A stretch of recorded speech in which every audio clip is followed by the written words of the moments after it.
नमस्कार बंधुगण, पशु संतान ग्रहणर द्वितीय अध्याय आज आसतु जानिबा पशु संतान ग्रहण पाई इच्छुक व्यक्ति आवेदन समय कौन कौन कागजपत्र दाखल करेंगे। विवाहित दंपति हुंतु, एकाकी महिला किंबा पुरुष हुंतु, निजर बयस प्रमाण पाई बर्थ सर्टिफिकेट किंबा 10th बोर्ड सर्टिफिकेट, आयर प्रमाण पाई जदि सरकारी कर्मचारी हुंती सैलरी स्लिप, जदि व्यवसायी हुंती अथॉरिटी द्वारा इश्यू करा जाइथिबा इनकम सर्टिफिकेट एवं 3 वर्षर इनकम टैक्स रिटर्न, बस प्रमाण पाई आधार कार्ड किंबा वोटर आइडेंटिटी कार्ड किंबा ड्राइविंग लाइसेंस किंबा पासपोर्ट किंबा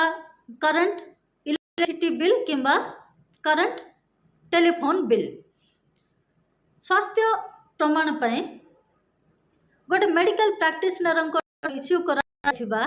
मेडिकल सर्टिफिकेट जो वर्णित थिबो पशु संतान पाई इच्छुक व्यक्ति कौनसी दीर्घस्थायी रोग किंबा घातक रोग रे आक्रांत नहांती एवं पशु संतान ग्रहण पाई सुस्थ अछंती बोली। एहा बादे जदि विवाहित दंपति होइथिबे निजर latest joint photograph, marriage certificate, विवाह प्रमाण पत्र, जदि सेमानकर निजर जन्मित शिशु अछंती 5 वर्षर ऊर्ध्व सेमानकर पशु संतान ग्रहण कले आमर सहमति अच्छी बोली दर्शा जाइथिबा सहमति पत्र दाखल करिया को पड़िबो। जदि एकाकी महिला किंबा पुरुष पशु संतान ग्रहण करिया पे चाहुचंती सेमानकर लेटेस्ट फोटोग्राफ, जदि छाड़पत्र होइछि तो कॉम्पिटेंट कोर्टों द्वारा दिया जाइथिबा छाड़पत्र आदेश, जदि जड़े स्वामी स्त्री मृत्यु हो जाइछि किंबा स्त्री स्वामी मृत्यु हो जाइछि तो मृत्यु प्रमाण पत्र एवं रिलेटिव मानकर गोटे अंडरटेकिंग, जदि संभाव्य पोष्य पिता किंबा माता कौन सी घटना घटीगला पशु संतान भावे ग्रहण करा जाइथिबा शिशुर समग्र रेस्पॉन्सिबिलिटी आमे नेबो बोली गोटे अंडरटेकिंग दबा को पड़िबो। एठी हमको मन रखा को पड़िबो जदि जने ऑनलाइन पोर्टल रे आवेदन करूछंती तो तांको गोटे एक्नॉलेजमेंट स्लिप सहित गोटे रजिस्ट्रेशन नंबर मिलिबो। रजिस्ट्रेशन परे प्रोस्पेक्टिव एडॉप्टिव पेरेंट्स माने संभाव्य पोष्य पिता मातांकर होम स्टडी करिवार व्यवस्था रही एडॉप्शन रेगुलेशन रे। तो डीसीपीओ यूनिट हो किंबा स्पेशलाइज एडॉप्शन एजेंसी रो सोशल वर्कर संभाव्य पोष्य पिता माता घर को जाइकी तांकर गोटे होम स्टडी रिपोर्ट तैयारी करिवे आ से रिपोर्टटा 30 दिन मध्य रे कैरिंग्स रे अपलोड हबा आवश्यक। एबे आसंत जानिबा एडॉप्शन केते प्रकार, एडॉप्शन प्रोसेस को रेगुलेट करिया पई केउ अथॉरिटी अछंती, संभाव्य पोष्य पिता माता को केते फीस दबा को पड़िबो एडॉप्शन रे नबा पई। एडॉप्शन रेगुलेशन अनुसार पोष्य संतान ग्रहण 2 प्रकार, गोटे हला स्वदेशी पोष्य संतान ग्रहण इन कंट्री एडॉप्शन, आउ गोटे हला अंतर्देशीय पोष्य संतान ग्रहण माने inter country adoption. Adoption regulation 2022 रो मुख्य उद्देश्य हला जो शिशु माने पोष्य संतान भावे जीवे प्रथम प्रायोरिटी दिया जीवो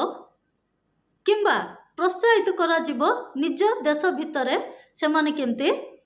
पोष्य संतान भावे जीवे। इंटर कंट्री एडॉप्शन रे के योग्य व्यक्ति एडॉप्शन नहीं पारिवार non resident Indians, overseas citizens एवं विदेशी फॉरेनर्स। एबे जानिबा फीस स्ट्रक्चर। इन कंट्री हो किंबा इंटर कंट्री हो संभाव्य पोष्य पिता माता को केवल सुस्थ शिशुर पोष्य संतान ग्रहण करिबा पई 50,000 टंका देवार व्यवस्था रही। ता छड़ा जो होम स्टडी रिपोर्ट तैयारी करिया पई जतबेले सोशल वर्कर जाते तांको पई 6,000 टंका फीस व्यवस्था अछि। पुणे गोटे शिशु पोष्य संतान भावे संभाव्य पोष्य पितामाता पाखक पलैछि आउ तार पोस्ट एडॉप्शन फॉलोअप प्रोसीजर मध्य रही माने पोष्य संतान भावे गला परे ठीक अछि कि नाही तार फॉलोअप करिवार व्यवस्था मध्य एडॉप्शन रेगुलेशन रे रही आउ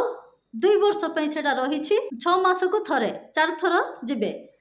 सोशल वर्कर भाव्य पोष्य पितामाता घर के से समय पोष्य पितामाता केवल 2000 थर विजिट को दबा एई फीज छड़ा पितामाता को आउ कोनोसी अथॉरिटी को टंका टिए मध्य एक्स्ट्रा देबा को पड़िबो नाही किंबा कोनोसी संस्था मध्य एक्स्ट्रा टंका किंबा डोनेशन नहीं पारिबे नाही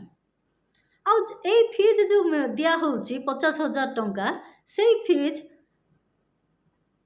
संस्थार जो शिशु मान अछंती सेमानकर सुरक्षा जत्न आउ प्रॉपर रिहैबिलिटेशन थैथान पई से टंका खर्च होबो एथिरे गवर्नमेंट रो कोनोसी रोल नाही तापर आसिला अथॉरिटीज इन कंट्री और इंटर कंट्री एडॉप्शन को रेगुलेट एवं मॉनिटरिंग करिवार बॉडी होची कारा सेंट्रल एडॉप्शन रिसर्च अथॉरिटी कारार मुख्य उद्देश्य हला स्वदेश पोष्य संतान ग्रहण को प्रोत्साहित करिबा इंटरस्टेट एडॉप्शन को प्रोत्साहित करिबा विभिन्न स्टेट एजेंसी माध्यम रे लिंकेज करिके 1993 मसीह रे हैग कन्वेंशन गोटे इंटरनेशनल एग्रीमेंट प्रणयन होइथिला जार मुख्य उद्देश्य हला अंतर्देशीय पोष्य संतान ग्रहण प्रक्रिया को सुरक्षित करिबा ए कन्वेंशन रे वर्णित जो रोल एंड रेस्पॉन्सिबिलिटी किंबा फंक्शंस अछि सेटा को मध्य फॉलो करिवाटा होची कारार मुख्य रेस्पॉन्सिबिलिटी ता बादे नो ऑब्जेक्शन सर्टिफिकेट इश्यू करिवे दरकार पड़ले नुआ रेगुलेशंस फ्रेम करिवे कन्फर्मिटी सर्टिफिकेट इश्यू करिवे इंटर कंट्री एडॉप्शन पई इन कंट्री किंबा इंटर कंट्री एडॉप्शन रे जाउछंती एवं जो संभाव्य पोष्य पिता माने शिशु मान को एडॉप्शन रे नउछंती सेमानकर गोटे कॉन्फिडेंशियल सेंट्रलाइज्ड डाटाबेस तैयारी करिके कैरिंग्स रे अपलोड करिवा मध्य कारार मुख्य दायित्व कारा छड़ा स्टेट रे juvenile justice care and protection of children act रो धारा 67 अनुसार गठित संस्था हो कारा स्टेट एडॉप्शन रिसर्च एजेंसी सेमती जिल्ला रे स्पेशलाइज्ड एडॉप्शन एजेंसीज काम करुछंती जोटा कि सरकारक द्वारा गठित संस्था गुड़िक ठीक से परि सा जमती जिल्ला रे काम करुछंती प्रत्येक जिल्ला रे विदेश रे आफा काम करुछंती हमको मन रखिया को पड़िबो गोटे शिशु जे एडॉप्शन रे जाउछि एवं जे एडॉप्शन रे नउछंती संभाव्य पोष्य पितामाता सेमानकर सबु इनफॉरमेशन कॉन्फिडेंशियल रहिबो शिशुर जाति धर्म वर्ण किंबा कम्युनिटी कोठी डिस्क्लोज हबो नाही समर्पित शिशुर तार पेरेंट्स मानकर आइडेंटिटी मध्य डिस्क्लोज करिवार नियम नाही जदि कोनोसी संस्था किंबा कोनोसी व्यक्ति पोष्य पितामातांकर किंबा जो शिशु पोष्य संतान भावे जाइछि तार जदि आइडेंटिटी डिस्क्लोज करिवे सेटा आईन अनुसार गोटे अपराध तो आज विषय वस्तु एतिके आगामी अध्याय रे आउ गोटे नुआ विषय वस्तु जानिबा नमस्कार धन्यवाद।